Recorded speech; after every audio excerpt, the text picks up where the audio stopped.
Muy buenas noches. Fernando, muchas gracias por la invitación. Se ha hecho conocer un documento firmado por internacionalistas y por ex cancilleres, ex diplomáticos de alto rango. No he visto su firma en ese documento. A propósito justamente del tema del presidente colombiano. A ver, hay dos cosas. Primero, no acostumbro firmar textos que además rubrican otros homólogos internacionalistas, etcétera.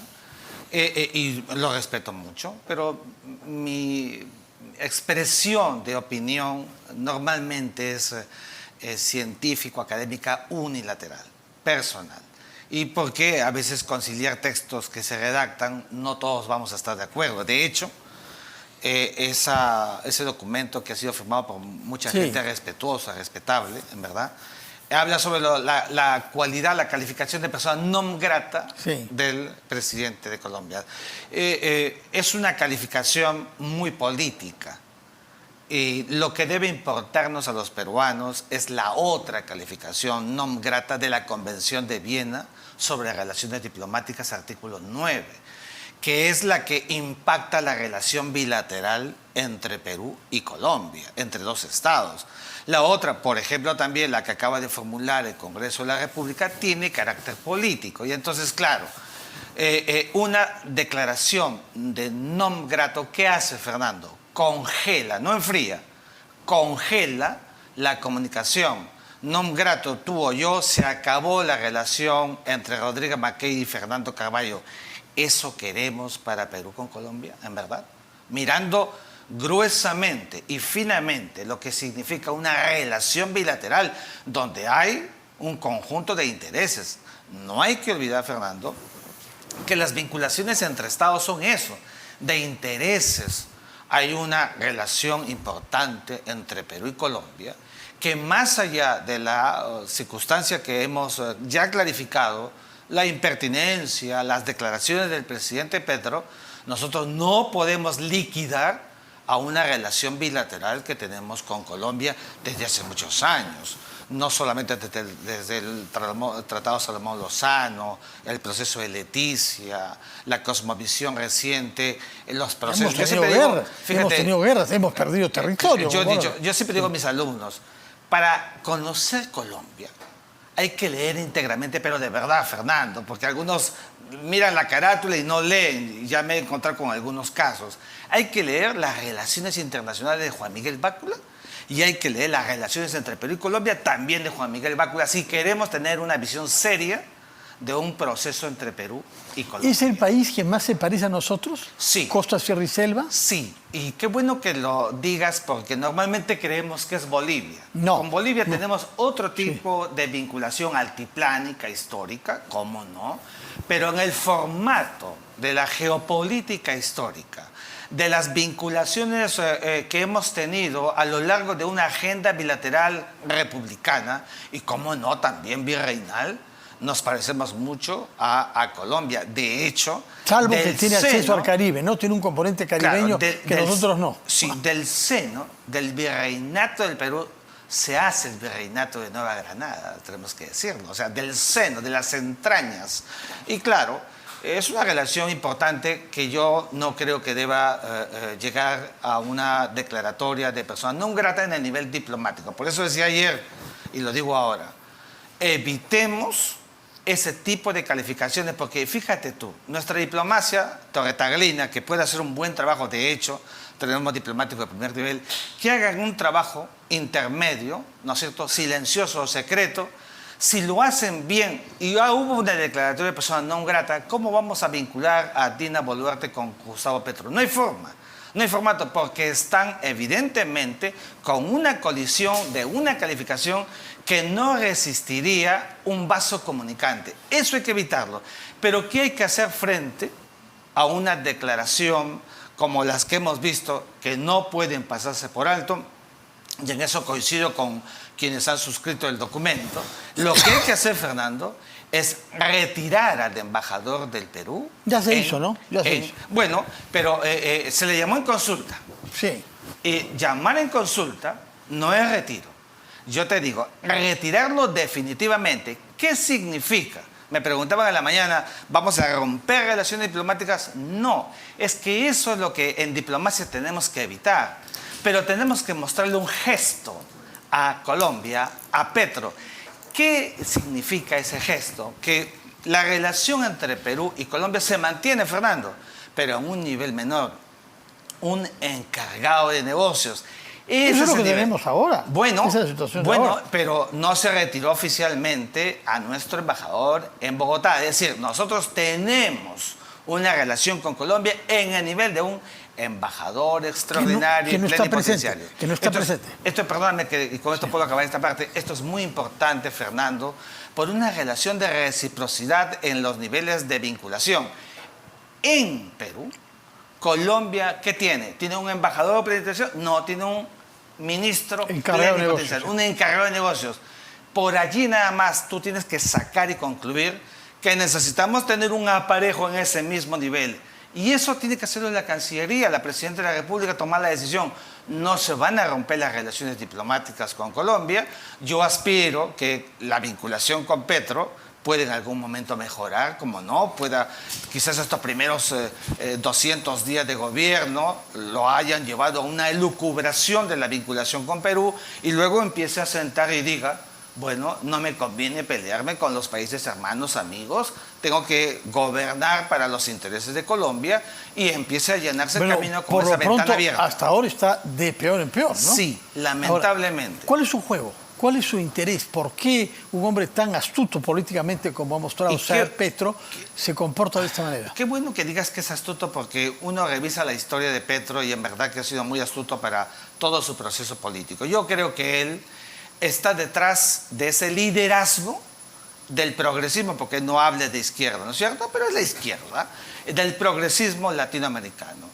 Un liderazgo que a tono natural geopolítico le podría corresponder a Luis Ignacio Lula da Silva. O el propio Andrés Manuel López Obrador.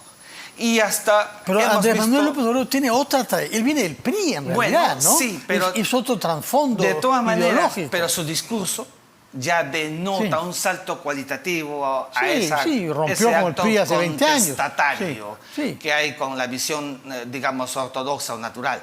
Entonces, ¿qué hay que hacer allí? Un Gustavo Petro que quiere ganar espacio y quiere convertirse seguramente en el nuevo líder de la región, primero de la subregión y luego de la región. Y claro, tenemos que ser claros también en decirlo. O sea, Colombia es un país importante, es un país que ha logrado importantes crecimientos y desarrollos, pero tampoco es que Colombia tenga, digamos, los libretos como para poder llegar a esos niveles de hegemonía en la región. Pero Cuba lo logró con menos población, con menos territorio. O sea, no depende... En el caso cubano hubo otras circunstancias. Recuerda el hecho mismo de haber tenido un problema con Estados Unidos. Y un apoyo soviético. Y un apoyo soviético en su momento le dio un nivel de empoderamiento. ¿Qué papel está jugando Cuba ahora en nuestra crisis regional? Yo creo que mucho papel. Y los cubanos siguen valiéndose de esa diplomacia sinuosa, de buscar espacios claves como Nicaragua, como Venezuela, y seguramente ahora también tener una mayor vinculación con Colombia. Es decir, Cuba no va a desaprovechar cualquier espacio en la subregión cuyo gobierno tenga los perfiles por lo menos gruesos de lo que significa para ellos un contexto idóneo para seguir perviviendo. ¿Por qué crees que ha habido una reciente condecoración de Andrés Manuel López Obrador a Díaz-Canel? No es por gusto. El presidente cubano. El presidente de Cuba. Allí hay una relación que coquetea siempre Cuba con los nuevos regímenes que van llegando. México siempre ha tenido una actitud condescendiente con Cuba a lo largo, aunque fueran presidentes de derecha, lo han tenido siempre. Permítame ir a una pausa y después quisiera preguntarle sobre el rol jugado por otro país que es verdaderamente el más importante de la región, que es Brasil. Porque Lula no se ha alineado con sus homólogos de ese sector, ¿no? Y ha tenido una actitud muy atinada y muy prudente con el Perú. ¿Me explica qué está pasando en Brasil y qué se puede esperar de Lula, un americano? Y debía decirnos una palabra sobre Lula. ¿Con qué actitud lo ha visto desempeñarse como presidente en este tercer mandato, en el cual lleva ya poco más de 6 semanas? Bueno, fíjate, creo que Lula primero quiere recuperar tiempo y espacio. forma parte de este rigor de los políticos que se creen que están muertos y no hay político muerto. Resucitó y ahora es presidente, estuvo en la cárcel, es presidente otra vez. Es un país dividido, como no, el Brasil. Y Lula ha entrado otra vez en la fase orbital, primero de su país.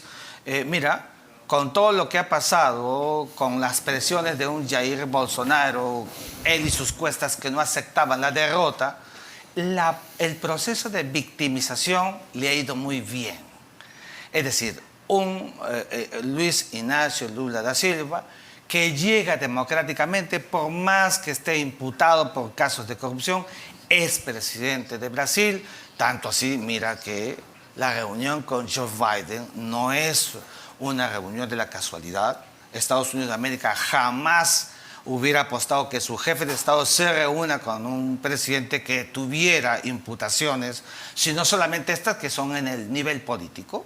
Y claro, y ahí está un Lula que quiere también recobrar espacio para un Brasil que se ubica en el espectro suramericano y con un importante proceso para imbricarse en la cuenca del Pacífico, establecer sus relaciones comunicantes con todos los países. Si tú miras la relación entre Brasil y el Perú, es muy diferente a la que tiene Perú en estos momentos con Colombia, con Chile o con pero no hay tantas inversiones. El caso Odebrecht se trajo abajo a 20 años de auge. El proceso político y el proceso de lo que hemos visto por la nube gris producto de la corrupción ha impactado, es verdad. Y Lula tampoco es esa imagen que pudiera constituir el nuevo libreto hacedor para Brasil, pero él es el presidente y quiere buscar esos espacios. Yo creo que él está en la primera mirada internacional. El paso que ha dado no ha querido hacerlo en la región, sino una mirada macro con Estados Unidos de América y después seguramente volver. Recuerda que Brasil tiene una alianza importante con China en el marco del BRICS, donde están con Rusia, India y Sudáfrica. Con Sudáfrica. Entonces yo creo que Brasil está espaciando y esperando su presidente la oportunidad de volver a esos espacios que requería. Por lo pronto con Perú, acuerda que él mismo en el año 2004 estableció una alianza estratégica con el entonces presidente Alejandro Toledo, es decir, 12 meses que se miraban de espalda. Por allí va la cosa. Yo he tenido conversaciones con, digamos, internacionalistas brasileños en las últimas semanas que indican más o menos que el perfil de un Luis Ignacio Lula da Silva es primero hegemonía otra vez del Brasil, que a la lectura del nuevo presidente la perdió con Jair Bolsonaro el país, es verdad. Bolsonaro, ¿no? Se peleó con todo el mundo. Sí. Y Lula está empezando a cometer y ganar, mira, con inteligencia, esto que es muy importante en la región. Las afinidades fortalecen los objetivos macroestatales. Tanto más que él está gobernando aliado con la derecha, claro sí. O el centro derecha, su propio vicepresidente, ¿no? Ahora bien, ¿qué decir sobre Chile? Y específicamente sobre el presidente chileno Boric, que tuvo, ciertas declaraciones desatinadas en Buenos Aires durante la reunión del CELAC, pero que antes había tenido una actitud diferente que sus colegas de México, Bolivia, Argentina y Colombia, ¿no? Yo creo que el presidente de Chile, digamos, está en una etapa todavía de aprendizaje en el sentido que corresponde a un jefe de Estado. Y claro, es joven y a veces cree que con su discurso puede ganar espacios inmediatamente. Quiso hacerlo en el marco de la CELAC y no logró, digamos, ganar adictos como normalmente suele hacerlo aquel que gana rebaño para su espacio vital. Un presidente joven que tiene un frente interno muy doblegado. Recuerda que el tema de la Constitución es un asunto frustrado en Chile. Verán una reingeniería para un nuevo proceso, pero eso lo ha debilitado. Y claro, ¿cómo lo compensa? Con un frente internacional donde saca algunos latigazos para aparecer con titulares. En CELAC quiso hacerlo y su espacio para ubicarse fue mirando al gobierno del Perú, a la derechos circunstancia humanos. del Perú. Su tema era derechos humanos. No es que desconociera la legitimidad de Dina Boluarte, ¿no? Exactamente, sí. No la ha desconocido. Pero el tema de derechos humanos, tú sabes la carga que tiene en Chile con un presidente como Augusto Pinochet, dictador en el pasado, que flageló los sentimientos colectivos de más de la mitad de los chilenos. Es un tema hipersensible. Estuvo en la lectura de un presidente Boris, que cuando era candidato lo lanzaba por doquier a cada momento. Entonces, para él sigue siendo un tema bandera. Y en una circunstancia como la que pasó en Perú, con la muerte de más de 50 personas, a mi juicio dijo, este libreto es mío, corresponde a un tema estelar de mi vitrina política y lo lanzo. Yo creo que todavía le queda un espacio importante, tiene que recuperar y recuperarse, primero intraestatalmente y en segundo lugar ubicarse en el espectro de la región con países a los que tiene que vincularse más, como los de la propia comunidad andina. Chile no es parte de la comunidad andina. Se retiró. Bajo Pinochet, justamente. Cuando fui canciller, una de las apuestas mías que convencí al presidente fue por la patria andina, incorporar otra vez a Chile, insertar a Argentina y en su momento, cuando las cosas cambien, también para Venezuela. Quizás en otra oportunidad puede intentarlo, pero usted pasó demasiado poco tiempo, creo que son 5 semanas, ¿no? Sí. Quizás, digamos, cambios estratégicos requieren más tiempo. Ex canciller, muchas gracias por su presencia acá, que tenga buenas noches. Gracias.